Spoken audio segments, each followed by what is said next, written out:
오늘은 우리가 에녹에 대해서 이야기를 좀 나눠보려고 합니다. 이 에녹이 논란이 굉장히 많은 인물인데요. 어떻게 접근해야 될지 고민을 많이 했습니다. 같이 오늘 말씀 읽도록 하겠습니다. 창세기 5장 24절입니다. 함께 읽겠습니다. 시작. 에녹이 하나님과 동행하더니 하나님이 그를 데려가심으로 세상에 있지 아니하였더라. 아멘. 에녹이라는 인물은 성경에 딱 두 군데 설명이 되고 있습니다. 그러니까 족보로 이어지는 데서는 종종 등장을 하는데 에녹에 대해서 설명을 하고 있는 건 딱 두 군데입니다. 오늘 우리가 읽은 창세기 5장 24절과 히브리서 11장에 나오고 있습니다. 근데 에녹은 딱 이렇게 적게 나오는데 굉장히 매력적이죠. 어떻게 매력적이냐면 하나님과 동행한 인물이라고 등장을 합니다. 근데 하나님과 동행했다는 것 자체는 그렇게 우리한테 매력 포인트가 안 됐던 것 같아요. 그런데 정말로 많은 사람들이 에녹이라는 인물 단 2절밖에 안 나오는데도 불구하고 이 에녹이라고 하는 인물에 관심을 갖는 이유는 히브리서 11장 5절 때문일 겁니다. 제가 한번 읽어드릴게요. 믿음으로 에녹은 죽음을 보지 않고 옮겨졌으니 하나님이 그를 옮기심으로 다시 보이지 아니하였느니라. 그는 옮겨지기 전에 하나님을 기쁘시게 하는 자라는 증거를 받았느니라. 아멘. 이렇게 기록하고 있어요. 죽음을 보지 않았대요. 죽음을 보지 않고 하늘로 옮겨진 인물이 성경에 2명이 나옵니다. 에녹과 엘리야입니다. 그러면 죽음을 보지 않고 옮겨진 사람들은 어떻게 죽음을 보지 않고 옮겨졌을까? 그리고 죽음을 보지 않고 옮겨진 사람과 죽은 후에 천국에 간 사람들은 어떤 차이가 있을까? 이런 신학적인 고민들이 있을 수밖에 없죠. 근데 이런 고민들은 사실은 신학자들만 하는 고민입니다. 그래서 이 신학자들만 하는 고민은 잠시 후에 빠르게 그냥 정리하고 지나갈 거고요. 진짜로 신학자가 아닌 일반 성도들이 갖는 관심은 어디냐면 어떻게 하면 죽음을 보지 않을 수 있지? 여기에 있는 거겠죠. 그래서 이 부분에 대해서 신학자들은 사실은 그렇게 많은 관심을 안 기울이는데 일반 성도들은 죽지 않는 방법을 알고 싶은 거예요. 그래서 죽지 않는 방법을 자꾸만 고민을 하다가 많은 상상의 나래를 펼칩니다. 성경이 에녹에 대해서 자세하게 어떻게 죽지 않고 하늘로 올라갔는지를 기술해 줬으면 그럼 깔끔하게 그냥 그대로 받아들이면 되는데 이 2절밖에 없다 보니까 소스가 별로 없는 거예요. 인간은 누구나 영생에 대해서 고민을 하고 있고 또 죽지 않는 방법에 대해서 많은 에너지를 소진을 하죠. 그래서 역사 속에 많은 왕들이 자기들이 누리던 걸 계속해서 누리기 위해서 죽지 않는 영원한 삶을 살기 위한 여러 가지 방법들을 고안을 하죠. 진시 황제의 사건도 그렇고 이집트의 미이라 사건들도 그렇죠. 그러니까 인간이 죽지 않는 것에 대해서 얼마나 큰 관심을 갖고 있는가에 대한 증거죠. 그러니까 그 죽지 않는 삶이라고 하는 건 대부분의, 물론 아닌 사람도 있어요. 저는 그렇지 않아요. 저는 천국을 소망해요. 이런 사람도 있고요. 저는 이 땅이 지겨워요. 빨리 가고 싶어요. 이런 사람들이 있죠. 물론 다양한 사람들이 있지만 대체적인 인간들의 관심은 그렇다는 거예요. 죽지 않는 삶에 대해서 굉장히 큰 관심을 갖죠. 그래서 정보가 적은데 여기에 관심이 많다 보니까 에녹에 대한 상상력들이 많이 동원됩니다. 그래서 많은 상상들이 생겨나서 에녹서라는 것도 있어요. 우리가 읽는 성경에는 없어요. 그래서 한때는 이 에녹서라는 게 이 66권의 성경 안에 들어올 뻔한 적도 있습니다. 그래서 에녹서에 대한 관심도가 높아지고 한때 천주교 시대일 때에는 에녹서를 정경으로 받아들이기 위한 그런 여러 가지 운동들이 있었어요. 그런데 거부된 이유는 요한계시록에서 요한 사도가 이제 이후로는 성경에 한자도 더할 수 없다라고 선언을 했죠. 그 뒤로 쓰여진 것들은 성경으로 보지 않습니다. 그래서 66권인데 에녹서는 거기에 나타난 문체, 그 문장, 그 문서의 연대를 추정해 볼 때 7세기에서 8세기경, 아무리 빨리 잡아도 3세기. 그러니까 사도 요한이 살았던 시대에 쓰여진 책이라고는 보기 어려운 거죠. 특히나 에녹서가 진짜로 성경으로 받아들이고 에녹서답게 쓰여졌다면 이 구약시대 당시에 지금부터 4,000년에서 5,000년 전에 쓰여졌어야 맞을 텐데 그때 쓰여졌을 리는 만무한 글이었던 거예요. 그러니까 자연히 이거는 정경으로 포함할 수는 없다라고 결정이 된 거죠. 근데 거기에 보면 이 비밀이 어느 정도 나타나 있기는 해요. 근데 되게 허무맹랑합니다. 아주 판타지 같아요. 거기 그 에녹서를 보면 어떤 내용들이 펼쳐지냐면 하늘에서 천사가, 또 여기에 설득되시는 분이 있을 수 있어요. 하늘에서 천사도 우리와 같이 영이기만 한 게 아니라 우리와 같이 동일하게 육체를 입고 있는 것으로 에녹서에서는 간주하고 있습니다. 성경에서는 유다서의 그런 미비한 증거들은 있지만 성경 전체에서 천사가 영인지 육체를 확실히 갖고 있는지에 대한 증거를 발견할 수 있는 근거를 찾기는 어려워요. 지금 우리가 읽는 성경에는. 근데 에녹서에는 그런 부분이 명료하게 나타나요. 그래서 천사가 이 땅에 내려와서 인간의 몸으로 내려와서 인간과 결혼도 하고, 인간과 결혼해서 천사와 인간 사이에 아이도 낳고, 뭐 이런 이야기들이 나와요. 그런 가운데 영원히 살 수 있는 비밀들이 그 가운데에서 드러나는, 그렇게 에녹서가 전개되는, 우리 성경에는 2절밖에 없는 이 에녹에 대한 이야기가 마치 시편이나 잠언처럼, 마태복음이나 마가복음처럼 하나의 책으로 들어가 있는 내용들이 존재를 합니다. 근데 지금 우리는, 이 시대를 살아가고 있는 우리는 그 판타지 같은 그런 내용을 성경이라고 받아들이기는 좀 어렵죠. 이 이야기를 하는 이유는 그만큼 에녹서에 대한 해석과 상상이 난무한다는 거예요. 그래서 또 현대사회의 목회자들이 설교하는 설교 속에는 어떤 상상이 난무하냐면 하나님과 동행한다라고 하는 것에 대한 정의를 내립니다. 성경에는 없어요. 아무리 찾아봐도 수십 번을 읽어보세요. 에녹이 하나님과 동행한다는 게 뭘 의미하는지에 대해서 확인할 수 있는 방법은 없어요. 근데 하나님과 동행한다는 건, 에녹이 동행한다는 것, 하나님과 함께 한다는 게 뭐냐? 이렇게 이야기해놓고 거기에 이제 이런 3대지 설교를 붙이는 거죠. 첫째, 헌금을 많이 하는 것이다. 둘째, 교회에 자주 오는 것이다. 셋째, 뭐 말씀을 매일 읽는 것이다. 뭐 설득 가능한 거는 그 셋째 정도에 놓고, 사실 첫 번째, 두 번째에는 설득되기 어려운 그런 어떤 개인의 의견이 들어가 있는 내용들을 갖다 붙이죠. 그러면서 이 에녹에 대한 삶, 죽음을 보지 않고 사는, 하나님을 기뻐하게 하는 삶에 대한 인간들의 욕망을 또 다른 어떤 욕망으로 대체해서 끄집어내는 방식들이 사실 현대사회에 굉장히 많이 가르쳐지고 있는 부분들입니다. 근데 이런 내용은 이렇게 허무맹랑한 몇몇 목회자들에 의해서만 만들어진 것이 아닙니다. 유명하고 그리고 권위 있는 많은 신학자들도 주석을 쓸 때 이런 내용들을 씁니다.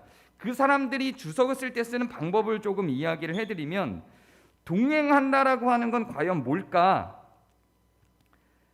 라는 부분에 대해서 오늘 제가 따로 읽어드린, 오늘 이 성경에 있는 게 아니라, 우리가 읽은 내용에 있는 게 아니라 거긴 동행만 나오니까요.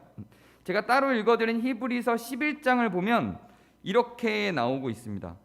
그는 옮겨지기 전에 하나님을 기쁘시게 하는 자라는 증거를 받았느니라. 그러면 이렇게 되는 거죠. 신학자들의 주장이에요. 하나님과 동행한다는 건 그러면 하나님을 기쁘시게 하는 거구나. 그러면 기쁘시게 하는 건 뭘까? 이렇게 나가는 거예요. 여러분 그냥 상식적으로 그냥 딱 떠오르는 걸 한번 떠올려 보세요. 여러분이 어떤 교육을 받았는지 한번 테스트해 보는 거예요. 한번 떠올려 보세요. 하나님을 기쁘시게 하려면 뭘 하면 될까요? 보통 여러분들은 기독교를 떠나서 하나님을 뭔가 신을 기쁘게 할 때 뭘 하죠? 예배. 또 뭘 하나요? 만남. 그거는 이미 우리 교회에 너무 물드셨어. 만남이라고 대답한 사람들은 우리 교회에 이미 너무 많이 물들어 버렸어요. 보통은 헌금을 얘기하죠. 신을 기쁘게 하기 위해서 전통적으로 고대로부터 하던 방식은 다 뭔가를 드리는 거였어요. 고대의 모든 종교들이 다 그랬죠. 뭐 우리나라는 다른가요? 우리나라의 종교들도 그런 무속신앙들, 불교, 유교 시대도 전부 다 하나님을 기쁘시게 한다고 하면 신을 기쁘게 하는 방법은 뭔가를 정성스럽게 준비해서 드리는 거죠. 그게 일반적인 인간의 이해예요. 그냥 그러다 보니 하나님을 기쁘시게 하는 방법이 뭐냐, 거기에서 우리가 뭔가를 드리는 거다라고 하면 다들 쉽게 이해하는 거예요. 그래서 다 속아 넘어갔죠. 에녹 이야기가 나오면 인간의 그 영원히 살고자 하는 욕망에 기대서 모든 걸 다 내놓습니다. 모든 걸 다 투자할 만한 가치가 있다고 판단을 하죠. 모두는 그렇지 않을 수 있지만, 어떤 사람들에겐 그게 영원히 산다는 게 무의미할 수 있지만, 어떤 사람들은 오히려 영원히가 아니라 오래 사는 것이 지겨운 사람들도 있어요. 현대 사회에는 특히나. 그러나 대체로 일반적인 경우에서는 영원히 사는 삶에 대한 욕망이 있는데, 그 욕망에 기댄 또 다른 욕망이 이 에녹을 가지고 놀게 만듭니다. 그런데 그럼 과연 하나님을 기쁘시게 한다는 게 뭔가?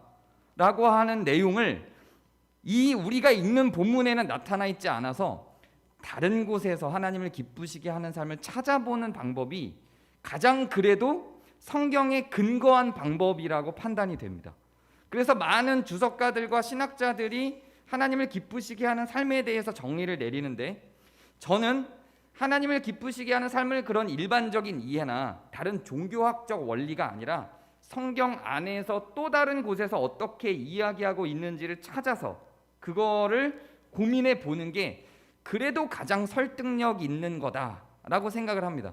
사실은 이렇게 할 필요도 없다고 생각해요. 저는 그냥 에녹은 구약 시대에 있었던 어떤 한 사람의 이야기로 그냥 지나가고, 아, 에녹처럼 사는 사람이 있었구나, 그렇게 하나님과 동행한 사람이 있었구나 정도로 그냥 이해하고 지나가는 것이 가장 합리적이라고 생각하는데, 거기에 그냥 성경에 2절밖에 이야기 안 했다면 저는 2절의 가치가 있는 거예요. 그냥 전 그렇게 생각해요. 성경이 분량을 많이 차지한다는 건 그만큼 의미가 있다고 생각해요. 그리고 성경을 잘 살펴보면 정말 잘 살고 하나님의 뜻대로 평화롭게 산 사람들은 성경의 분량을 많이 차지하지 않아요. 사실은 우리는 성경에 많은 분량을 차지하는 사람들이 되게 위대해 보이지만, 성경에 많은 분량을 차지하는 사람 중에 정말로 위대한 사람은 예수님밖에 없어요. 대체로 많은 분량을 차지하는 사람들은 하나님 앞으로 오기까지 많이 돌아온 사람들이에요. 아브라함이 믿음의 조상이라고 하지만 하나님 말을 얼마나 많이 어기고, 얼마나 많이 배신하고, 얼마나 많이 불신하고, 얼마나 많이 도망가다가 와요. 요나는 오죽해요. 뭐 대부분의 성경에 나타난 인물들, 저 같은 경우는 성경의 인물 중에 이삭을 굉장히 좋아하는데요, 이삭은 많이 차지하지 않아요. 아브라함과 야곱 사이에 끼어서 살짝 언급되고 도망가죠. 그래서 왜냐하면 큰 문제를 만든 적이 없어요. 이삭 같은 사람은 우물을 하나님이 은혜를 베푸셔서 그때 이제 사막지대니까 우물이 굉장히 중요하죠. 우물을 줬는데 우물 안에서 평화롭게 사는데 어떤 그 나쁜 사람들이 와서 그 우물을 뺏으려고 그러니까 싸우지 않고, 아브라함 같았으면 또 막 싸웠을 거예요. 근데 이삭은 싸우지 않고 그거 주고 다른 데로 또 가죠.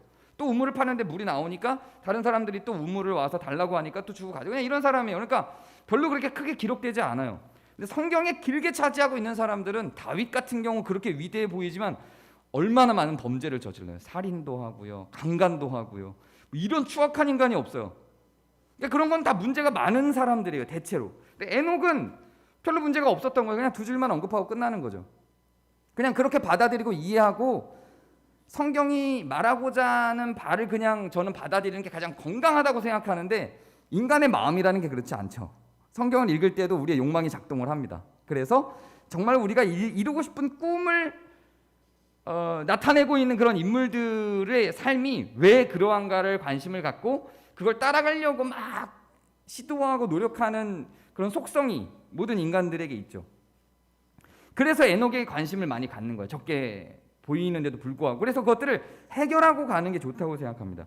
먼저 히브리서 11장 아까 읽어드린 5절 뒤에 보면 기쁘시게 한다는 게 뭔지 1차적으로 설명을 합니다. 믿음이 없이는 하나님을 기쁘시게 하지 못하나니, 하나님께 나아가는 자는요 반드시 그가 계신 것과 또한 그가 자기를 찾는 자들에게 상 주시는 이심을 믿어야 할지니라.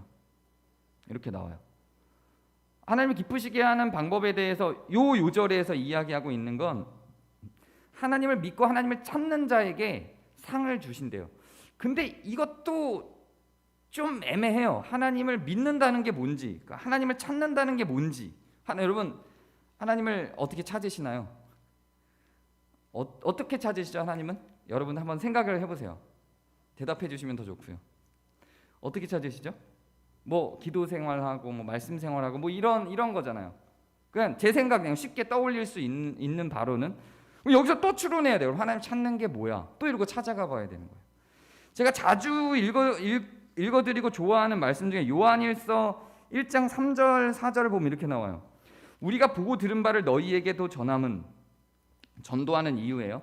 너희에게도 전함은 너희로 우리와 사귐이 있게 하려 함이니, 여기서의 사귐이라는 표현과 아까 에녹에서의 동행이라는 표현을 잘 생각해 주시기 바라요. 너희와 사귐이 있게 하려 함이니, 우리와 사귐은, 이 전도를 하는 이유는 하나님을 모르는 사람들을 우리와, 하나님을 알고 있는 우리와 같이 사귀게 하기 위함이래요. 교제하게 하기 위함이래요.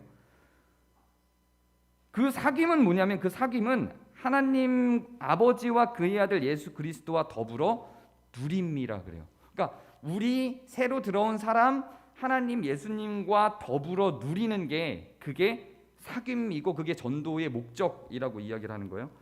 그리고 우리가 이것을 쓰면 우리의 기쁨이, 여기서 우리의 기쁨이 충만하게 하려 함이라, 이렇게 이야기를 하고 있습니다. 여기에서의 우리 속에는 교회 무리와 더불어 아버지와 예수 그리스도와 더불어 누리는 그 공동체적 우리입니다. 이렇게 볼 때 이것도 아까처럼 명료하지는 않지만 간접적으로 하나님을 기쁘시게 하는 것이 무엇인지에 대해서 또 설명을 하고 있죠. 그런데 그럼 여기에서 사귐이 뭐냐를 생각해 보면은 아까 거보다는 조금 더 명료하게 하나님과 동행한다는 게 뭔지, 하나님을 기쁘시게 하는 게 뭔지를 알 수 있는 그런 접근이 될 수 있을 거라는 생각이 들어요. 여기에는 그 사귐이 뭔지에 대해서 좀 더 뒤에 명료하게 나와요. 그 사귐이 뭔지를 어떻게 설명하고 있냐면, 요한일서 1장 제가 읽은 3절 4절 뒤로 쭉 가면요, 7절에 이렇게 나옵니다.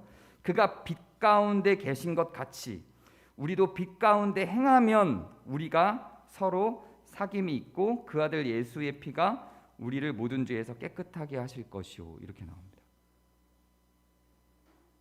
너무 제가 많이 돌아서 연결을 시켰을까요? 이렇게 연결시키는 것이 저는 이렇게 연결도 안 시켜도 된다고 생각하는데, 연결을 굳이 시키려면 이렇게 연결시키는 것이 아까 하나님께 뭔가를 드리는 것으로 연결시키는 것보다 훨씬 설득력 있다고 생각합니다. 다시 말해서 동행한다는 게 뭐냐? 하나님과 기쁘시게 한다는 게 뭐냐? 사귐 가운데 있다라고 하는 게 뭐냐면, 믿음을 갖는다는 것, 믿는다는 게 뭐냐면, 그가 빛 가운데 계신 것 같이 우리도 빛 가운데 행하는 것이라고 이야기를 해요. 그리고 그 빛 가운데 행하는 게 뭐라고 이야기하냐면, 그는 미쁘시고 의로사 우리 죄를 사하시며 우리를 모든 불의에서 깨끗하게 하고, 우리가 범죄하지 아니하였다 하면 하나님의 거짓말을 하는 이로 만드는 것이니 그 말씀이 우리 속에 있지 않으니라 하면서 계속 죄로부터 자유로워져서 우리가 빛 가운데 행동을 하고 의로운 행위를 하는 것, 그의 행동을 따라 의로운 행위를 하는 것, 그래서 죄로부터 나와 화목하게 하는 것으로 이 요한일서 1장, 2장, 3장이 쭉 갑니다. 계속 이걸로 이어져요. 그래서 새로운 계명, 예수님이 말씀하신 새로운 계명, 내 이웃을 내 몸과 같이 사랑하는 것으로 이 사귐의 정의를 내리고 갑니다. 이게 요한일서 1장 전체의 내용이에요. 저는 여기에 비밀이 있다고 생각해요. 굳이 정말로 성경 안에서 에녹이 어떻게 하나님과 동행하였는가를 찾고자 한다면 저는 여기에 답이 있다고 생각해요. 결국은 우리가 지난주 설교하고도 좀 연결이 되는 거죠. 결국은 우리가 하나님과 하나 된다는 것, 하나님과 동행한다는 것, 하나님과 사귄다라고 하는 것을 무엇으로 기준을 잡고 무엇으로 판단할 수 있느냐? 그거는 그분이 살았던 삶, 그분이 가르쳤던 것들을 우리의 삶으로 담아내는 거예요. 그분이 빛이시고 빛이신 삶을 사셨던 것처럼 우리도 빛으로서 그렇게 살아가는 거죠. 그러면 에녹이 무슨 헌금을 많이 했다거나 뭐를 헌신을 많이 했다거나 하는 것들을 찾아보기는 어려워요. 굳이 연결을 시키자면 그렇다는 거예요. 굳이 연결을 시키자면 사실은 이것도 명료하지 않다고 저는 생각해요. 에녹이 어떻게 동행했는지 우리는 몰라요. 나중에 에녹한테 가서 물어봐야 돼요. 근데 굳이 이걸 추론해서 맞춰가자면 그렇게 뭔가를 드렸다는 것보다는 그와 동행했다는 그 내용이 그가 살았던 삶을 우리 삶에 담아냈다는 것과 동일한 것으로 간주하는 것이 가장 합리적이다. 저는 그렇게 생각합니다. 이렇게 해야 다른 요절들도 이 아구가 맞아 들어가는 거예요. 제가 계속 이야기하는 갈라디아서 2장 20절처럼 내가 그리스도와 함께 십자가에 못 박혔나니 그런지 이제 내가 사는 게 아니요 오직 내 안에 그리스도께서 사시는 것이다라고 하는 말도 여기에 들어가는 거고요. 예수님께서 제가 몇 번을 반복해서 성경이 가장 핵심이라고 이야기하는 것처럼 예수님께서 아버지와 내가 창세전에 사랑했던 것 같이 저들도 우리와 하나 되어 사랑하게 하소서라고 하는 내용도 이렇게 이해가 되면 맞아 들어가는 거죠. 결국 우리가 예수님과 동행하고 하나님과 하나 돼서 사귀면서 갈 수 있는 방법은 우리가 그가 살았던 삶을 살아내는 거예요. 그게 그가 우리 안에 있고 우리가 동행하고 있다라는 증거입니다. 부부가 동행하는 게 가장 어려운 지점이 뭘까요? 다른 행동을 하는 거죠. 같은 지점을 바라보지 않는 거죠. 그래서 한 사람은 계속 어지르고 한 사람은 계속 치우고 여기서 싸움이 나오는 거죠. 예수님과 우리의 사이, 하나님과 우리의 사이도 그렇다는 거예요. 그가 하는 행동이 있고 우리가 하는 행동이 있는데 이 두 개가 별개의 것으로 너무 벌어져 버리면 그는 선하고 사랑하고 온유한 삶을 살았는데 우리는 완악하고 빼앗고 공격적인 삶을 살아간다면 당연히 그리스도와 우리는 동행하기 어려워질 수밖에 없는 거예요. 그래서 우리가 알고 있는 지식과 우리가 삶으로 살아내는 삶은 동일할 수밖에 없고 그것이 그리스도와 하나님과 동행하는 삶이라고 저는 생각합니다. 그럼 다시 오늘의 요절로 들어와 볼까요? 그러면 과연 그렇게 하면 정말로 이렇게 빛 가운데에서 행하면 우린 영원히 살 수 있을까요? 이제 이 지점으로 돌아와야 궁금증이 풀리는 거겠죠. 이 이야기를 하기 위해서는 또 다른 설득을 해야 될 것 같아요. 하나님은 성경 가운데 우리에게 어떤 원리를 만들어 주신 적이 없습니다. 인간이 계속 원리를 만들죠. 인간은 규칙적인 어떤 원리를 계속 만들어요. 근데 하나님은 굉장히 인격적인 존재예요. 그래서 원리가 없어요. 아브라함한테 행했던 것과 이삭한테 행했던 것과 야곱한테 행했던 것이 달라요. 신실하다라고 하는 것은 하나님이 기계적으로 일괄적이라는 의미가 아닙니다. 누군가에게 그 한 사람이 맞게 신실한 것이지 모든 사람에게 대하는 건 다 달라요. 누군가는 고쳐주셨지만 누군가는 고치지 않기도 하셨어요. 예수님이 살아계실 때도. 예수님이 고쳐준 사람은 이 세상의 모든 병자들이 아니에요. 몇몇 사람들이에요. 그런데 그것이 그 원리를 적용시키면 이 세상의 모든 사람들을 다 고칠 것이라고 하는 일반화, 성급한 일반의 오류가 지금 한국교회의 신앙을 이상하게 만드는 거예요. 에녹한테 적용시킨 것이 엘리야에게 적용시킨 것이 우리에게 그대로 적용될 것이다. 그 원리를 그대로 적용하면 우리에게 그대로 적용될 것이다 라고 생각하는 것 자체가 사실은 하나님을 잘 이해하지 못하는 겁니다. 하나님과 우리 개인의 관계가 있어요. 하나님이 저에게 적용시킨 것이 여러분 한 명 한 명에게 다 그대로 적용되지 않아요. 어떤 목회자가 어떤 회사 사장이 자기가 하나님과의 교제 속에서 이루어놓은 어떤 삶을 여러분들도 그렇게 할 수 있어라고 도전시키는 건 욕망이에요. 그거는 그런 성급한 일반화는 욕망을 건드리는 거예요. 그건 다 어떤 죄의 근거에서 죄성의 근거에서 만지는 거예요. 그렇게 성경은 그렇게 하나님은 인간을 이끌어가지 않아요. 그 사람에게 맞는 하나님의 신실함이 있어요.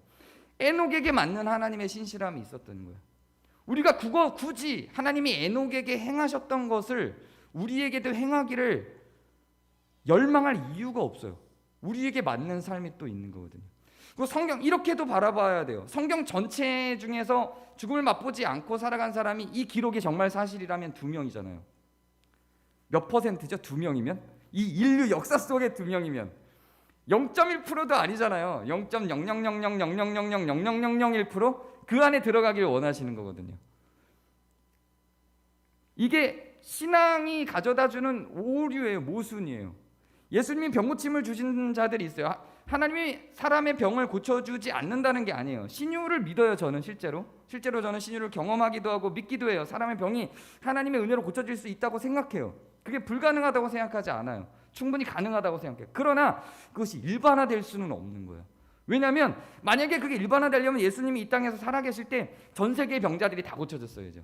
그러진 않았거든요. 고쳐주지 않은 사람도 있었거든요. 그런 거죠. 그래서 이 2명이 그렇게 죽음을 맛보지 않고 올라갔다고 해서 모든 신자들이 이걸 목표로 살아가는 것 자체가 저는 어불성설이다. 욕심이다. 욕망이다. 그거를 건드릴 필요는 없다. 그걸 건드리지 말아야 된다. 이렇게 생각합니다. 그리고 가능한 어떤 해석 중에는 좋아 그러면 이런 어떤 자유주의 계열에 있는, 저는 이걸 따르지 않아요. 저는 실제로 에녹이 영원히 살았다고 생각해요. 요거 전에 그럼 엘리야를 한번 놓고 볼까요? 엘리야 같은 경우는 얼마나 많이 하나님한테 불순종했는데요. 로뎀나무 사건이 뭘 의미하는데요? 엘리야는 하나님께 불순종한 사람이에요. 굉장히 지속적으로 불순종하고 하나님께 화내고 막 이랬던 사람인데 불마차 타고 올라갔잖아요. 에녹하고는 좀 다르죠. 엘리야는 불순종이 많았는데도 불구하고 그냥 끌고 갔어요. 이삭 같은 사람은 그렇게 하나님이, 이삭은 모든 상황 가운데 다 순종했잖아요. 그런데도 불구하고 그렇게 산채로 데리고 가지 않았거든요. 근데 엘리야는 그렇게 산채로 데려갔어요. 이것도 이상한 거예요. 에녹한테 적용시킬 수 있는 게 엘리야한테는 발견되지 않거든요. 이것도 신기한 거죠. 그러니까 이건 그냥 에녹에게 적용된 사건으로 봐야 됩니다. 우리가 그걸 일반화시켜서 우리 삶에 적용시킬 사건으로 볼 필요까지는 없다는 이야기입니다. 그리고 조금 더 에녹에 대해서 이런 입장이 있다는 걸 소개해 드린다면, 저는 에녹이 실제로 죽지 않고 산채로 올라갔다고 생각을 해요. 그렇게 생각을 하는데, 혹자들은, 어떤 신학자들은, 자유주의 계열에 있는 신학자들은 이렇게도 이야기를 합니다. 정말로 이 창세기에 나타난, 우리가 오늘 읽은 창세기 5장 24절에는 죽지 않고 올라갔다는 이야기는 없어요. 그냥 동행했다고 나오죠. 근데 히브리서 11장 5절을 보면 믿음으로 에녹은 죽음을 보지 않고 옮겨졌다, 이렇게 나옵니다. 그럼 죽음을 보지 않았다는 게 과연 무슨 의미일까? 정말로 죽지 않았다는 의미일까? 이렇게 의문을 던지는 경우도 있습니다. 그러니까 이렇게 의문을 던져서, 만약에 에녹이 사실은 죽음을 보지 않았다는 이 표현이 어떤 해석들에 의해서 죽었지만, 실제로는 죽었지만 표현상 이런 표현이었다라고 해석하는 신학자도 굉장히 많은데요. 정말로 그러하다면 뭐가 바뀌죠? 뭐가 바뀔까요? 그러면 하나님이 계시던 하나님 안 계실까요? 우리를 위해 돌아가신 그리스도와 그리스도의 의로우심이 사라지는 건가요? 여러분이 신뢰하고 의지하던 하나님에 대한 믿음이 없어지나요? 그러지 않아요. 중요한 게 아니란 얘기예요. 이렇게 두꺼운 성경 중에 그냥 한 요절이에요. 어떻게 해석하든 이것이 우리의 구원을 좌지우지하고 우리의 의로움과 우리의 완악함을 결정하게 만들고 하는 요소가 아니라는 이야기입니다. 별로 중요하지 않지만 이게 중요하게 여겨지는 이유는 여기에 욕심이 나기 때문이에요. 저는 그냥 이거는 구약시대의 어떤 사건이었다, 이런 일이 있었다, 하나님이 에녹에게 은혜를 베풀어 주셨다, 그렇게 지나가는 게 건강하다고 생각합니다. 이 삶이 반드시 내 삶으로 들어와야 된다 보다, 하나님이 에녹을 기뻐했구나, 그러면 어떻게 하는 게 기뻐하는 삶일까? 나도 그 기쁘게 하는 삶을 살아야지 정도로 그냥 이해를 하고 넘어가는 게 성경이 말하고자 하는 에녹에 대한 가장 좋은 이해다, 저는 그렇게 생각합니다. 오늘 말씀을 마무리하면서 하나님을 기쁘시게 하는 삶 속에는 아까도 이야기했지만 동행이라고 하는 표현과 더불어 사귐이라고 하는 표현도 들어가죠. 그리스도와 하나님의 말씀과 동행하시기를 바랍니다. 그리고 그것이 어떤 우리에게 결과물을 줄 것이다. 그러니까 뭐 이를테면 에녹이 얼마나 부유하게 살았는지 뭐 이런 거 안 나오잖아요. 에녹이 얼마나 큰 자산을 갖고 있었는지, 얼마나 큰 땅덩어리를 갖고 있었는지 이런 거 안 나오잖아요. 그냥 기쁘시게 하는 삶을 살았다는 거죠. 그리고 하나님을 기쁘시게 하는 것 안에는 우리가 더불어 그리스도와 더불어 교제하는 삶을 살아가는 것이죠. 그럼 우리가 할 수 있는 영역 안에서만 우리는 생각을 하는 겁니다. 우리가 할 수 있는 영역 밖에 있는 것, 0.00001%의 어떤 가능성에 우리의 99%의 삶을 투자하는 건 도박 전문가님, 도박이라고 저는 생각하는 거예요. 그건 도박이에요. 그건 신앙이 아니에요. 신앙은 우리의 일상의 대부분에서 우리의 생각과 우리의 행동의 결정을 지배할 수 있는 어떤 것들을 고민하는 게 신앙이거든요. 일상을 떠나 있는 신앙은, 저는 일상을 떠나게 만드는 신앙은 신앙이 아니라고 생각합니다. 그런 의미에서 우리가 에녹을 바라볼 때는 하나님을 기쁘시게 하는 삶으로서 하나님과 어떻게 동행할 것인가, 어떻게 기쁘게 할 것인가, 우리가 어떻게 사귈 것인가, 그리스도와 더불어 우리 공동체가 어떻게 사귈 것인가를 고민하는 측면으로 바라보는 것이 에녹을 읽을 때 훨씬 더 긍정적으로 읽는 모양이라고 생각합니다. 제가 기도하겠습니다. 은혜 하나님, 에녹을 기뻐하셨던 하나님의 그 시선이 우리를 동일하게 바라봐 주시기를 바랍니다. 우리가 어떤 측면에서 에녹을 닮을 수는 없겠으나 또 어떤 측면에서는 그를 닮아 하나님을 기쁘시게 하고 하나님과 동행하며 하나님과 더불어 우리가 사귐을 누릴 수 있는 그런 동행하는 공동체가 될 수 있도록 도와주시옵소서. 그리고 하나님을 기쁘시게 하는 것이, 하나님과 동행하는 것이 다소 어렵고 힘들고 우리 삶을 고단하게 한다 할지라도 또한 그것이 가져다주는 하나님과 동행의 기쁨이 우리 안에 가득한 것도 믿습니다. 부디 세상의 어떤 욕망과 욕심이 가져다주는 쾌락보다 주님과 동행하여 누리는 의로움의 기쁨이 우리 삶을 이끌어갈 수 있도록 도와주시옵소서. 예수 그리스도의 이름으로 기도합니다.